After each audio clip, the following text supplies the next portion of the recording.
දැන් වෙලාව 1:03යි. මේක මෙහෙම මදකින් ඉඳන් ඉන්න ටික වෙලාවක්. ගින්දර චුට්ටක් දාලා තියෙන්නේ. මේ විදිහට පාස්තා එකට තම්බන්න වතුර එකක් තියලා තියෙනවා. වෙලුණු තේ හැන්දක් දාගන්නවා. මේකට තුන් ටිකක් දානවා. ටික එකට වැඩි හැදිලා තියෙනවා දැන්. දැන් ලිපෙනුම් විනාඩි 5ක් වගේ තමයි අපි උයාගන්නේ. පාස්තා එකට වතුර එක උණු කරගන්න. ග්‍රෑම් 200ක් මම මෙන්නලා ගත්තා මේ මික්ස් පාස්තා වලින්.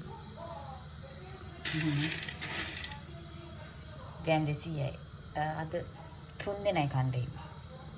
3 දිනාට හොඳට මැති ග්‍රෑම් 200ක් මේකත් එක්ක මික්ස් වෙලා ඉති. අපි හදමු බලන්න. 5ක් වගේ තමයි අපි මේක උයාගත්තේ. විනාඩි 9ක් වගේ පාස්තා අපි තඹ ගන්නවා. ඊට පස්සේ අපි හදාගත්තු ෆජ්ජෝලි එක මේ පාස්තා එකට ওই විදිහට මිශ්‍ර කරනවා. විනාඩි 8ක් තඹ ගන්නවා පාස්තා එක. ඊට පස්සේ ඉස්සෙල්ලා මම හදාගත්තු මිශ්‍රණය මේකට දාලා කලවම් කරනවා. එතකොට